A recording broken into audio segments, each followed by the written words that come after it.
নমস্কার। Free job alert by Sukanta sir এই YouTube প্ল্যাটফর্মে সকলকে আরো একবার স্বাগত।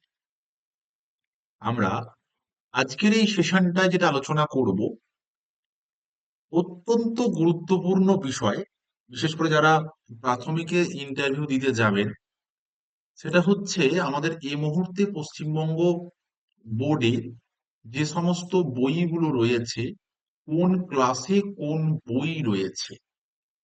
বিভিন্ন ক্লাসে বিভিন্ন বই এবং বিভিন্ন ক্লাসে বিভিন্ন বইয়ের নামগুলো আপনাকে ভালো করে জেনে যেতে হবে আমাদের বাংলা মাধ্যম। এটা ডিরেক্টলি আপনাকে প্রশ্ন জিজ্ঞাসা করা হতে পারে, অথবা আপনাকে এই বইটার নাম স্পেসিফিক্যালি বলে দিয়েও বলা হতে পারে ডেমো ক্লাসের জন্য এই টপিক থেকে আপনি কিছু পড়ান। তো সেজন্য বইগুলোকে আমি একদম সুন্দর চার্টের মাধ্যমে আপনাদের কাছে রিপ্রেজেন্ট করে দেব, যাতে করে আপনার এটা সুবিধা হয়। তো আমাদের যেটা করব আমি, ভালো করে যদি দেখেন তো বুঝতে পারবেন। ভালো করে এই স্লাইডটা একটু দেখবেন, তাহলে বুঝে যাবেন যে কিভাবে রিপ্রেজেন্ট আমি করতে চাইছি এই ভিডিও বার্তায়। শেষ পর্যন্ত দেখলে সবটা আপনার কাছে ক্লিয়ার হয়ে যাবে। প্রথমে দেখুন, আছে শ্রেণী। তো শ্রেণীতে প্রাথমিক, প্রাক প্রাথমিক, প্রথম, দ্বিতীয়, তৃতীয়, চতুর্থ, পঞ্চম, আর এভাবে লেখা রয়েছে সাবজেক্টের নাম। যেমন প্রথমে বাংলা, প্রাক প্রাথমিক, প্রথম, দ্বিতীয়, বাংলা বইয়ে কোনো বই নেই, সেগুলো ক্রস দেওয়া আছে। কারণ এগুলোতে আমরা জানি একটা জেনারেল বই আছে, মিশ্র বই, আমি পরে আসছি। তৃতীয়, চতুর্থ এবং পঞ্চম শ্রেণীতে বাংলা বইটির নাম হচ্ছে পাতাবাহার। বাংলা হলো। এবার আমরা যেটা ইংরাজি বলি, দেখুন বাংলা বা ইংরাজি বলে কিন্তু কোনো বই নেই। ইংরাজি যে বই, সেই বইটার কি নাম, এটাই তো বিষয়বস্তু।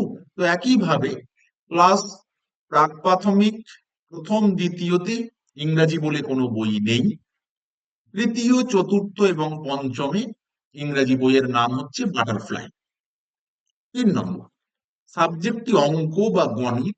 অঙ্ক বলে কিন্তু প্রথম, দ্বিতীয় এবং তৃতীয়, প্রথম প্রাক প্রাথমিক এবং দ্বিতীয়তে কোনো বই নেই। তৃতীয়, চতুর্থ এবং পঞ্চমে অঙ্ক বইয়ের নাম আমার গণিত। তাহলে তিনটে মেজর সাবজেক্ট, বাংলা, ইংরাজি এবং গণিতে বইগুলো জানা গেল কি নাম এবং কোন ক্লাসে আছে, কোন ক্লাসে কি নেই। এরপর আমরা যেটায় যাব সেটা হচ্ছে অন্য সাবজেক্টে আমরা এবার প্রবেশ করব, জানবো। কি কি জানবো এবার? এবার জানার বিষয়বস্তুটা দেখুন, আছে পরিবেশ, ব্যাকরণ এবং মিশ্র। এটা বলে 3টে পয়েন্ট করা আছে। তো দেখুন, পরিবেশ, এই পরিবেশ নামে কোনো বই প্রাক প্রাথমিক, প্রথম, দ্বিতীয়তে নেই। তৃতীয়, চতুর্থ এবং পঞ্চমে পরিবেশ বইয়ের নাম আমার পরিবেশ। ব্যাকরণ, এটা আমি যদি মেনশন করে দিই, তাহলে আমরা যেটাকে বাংলা ব্যাকরণ বলি, এটাও কিন্তু একদম তৃতীয় শ্রেণী পর্যন্ত কিছু বই নেই। চতুর্থ এবং পঞ্চমে ভাষা পাঠ। ওকে। এবার এই মিশ্র, মিশ্র তো অ্যাকচুয়ালি বইয়ের নাম হয় না। অ্যাকচুয়ালি মিশ্র বলতে এই একটা বইয়ের মধ্যেই সবটা আছে। যেটা প্রাক প্রাথমিকের বইটির নাম হচ্ছে কাটুম কুটুম। এটা কিন্তু ভালো করে জেনে যাবেন। কাটুম কুটুম এবং মজারু। দ্বিতীয় এবং তৃতীয় শ্রেণীতে, সরি, প্রথম এবং দ্বিতীয় শ্রেণীতে নাম হচ্ছে আমার বই। তাহলে কি বললাম? প্রাক প্রাথমিকে কাটুম কুটুম এবং মজারু, আর প্রথম এবং দ্বিতীয় শ্রেণীতে আমার বই। তাহলে পরিবেশ, ব্যাকরণ এবং মিশ্র সম্পর্কেও আমরা জানতে পারলাম।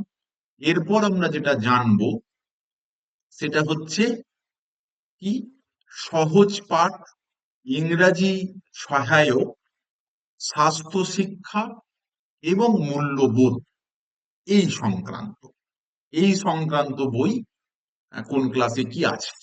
দেখুন, সহজ পাঠ, এটার নামে বই কিন্তু প্রাক প্রাথমিকে নেই। তবে প্রাথমিক এবং মানে 1 এবং 2 সে ক্লাসে আছে। আবার তৃতীয়, চতুর্থ, পঞ্চমেও কিন্তু এই সহজ পাঠ বলে কিছু নেই। এরপর ইংরাজি সহায়ক, এটাও না আছে প্রাক প্রাথমিকে, না আছে প্রথম, না আছে দ্বিতীয়। ইংরাজি সহায়ক আছে উইংস, যে বইটার নাম, যে উইংস নামক বইটা রয়েছে ক্লাস 3, ক্লাস 4, ক্লাস 5। এরপর স্বাস্থ্য ও শারীর শিক্ষা। এই স্বাস্থ্য এবং শারীর শিক্ষাটা শুধু প্রাক প্রাথমিকে নেই, তারপর প্রথম থেকে পঞ্চম শ্রেণী 1 to 5 সবেতেই কিন্তু রয়েছে। 1 to 5 সবেতেই রয়েছে। এরপর আছে মূল্যবোধ। এই মূল্যবোধটাও প্রাক প্রাথমিকে নেই। তারপরে জগৎ বাড়ি নামক বই কিন্তু রয়েছে ক্লাস 1 থেকে 5 পর্যন্ত, অর্থাৎ প্রাথমিকে যতটা হয় ততটা পর্যন্ত রয়েছে। অর্থাৎ এই ভিডিও বার্তার মাধ্যমে আপনাদের বোঝাতে পারলাম যে আমাদের যে সমস্ত পাঠ্যপুস্তকগুলো আমরা যে নামে চিনি সেই নামের বাইরে বর্তমানে কি নামে পরিচিত, এবং কোন পাঠ্য বইটা কোন ক্লাসে এ মুহূর্তে পড়ানো হয়। আশা করি আপনাদের উপকারে আসবে, এবং প্রত্যেকটি ভিডিওটার কিন্তু প্রথম থেকে শেষ অংশ যদি দেখেন তাহলে এই বই সংক্রান্ত কোন রকম কোনো অজানা আপনার কাছে থাকবে না। ভালো থাকবেন সকলে, ভালো করে প্রস্তুতি নেবেন। আজকের এই ভিডিও বার্তা এখানেই শেষ করলাম। Thank you.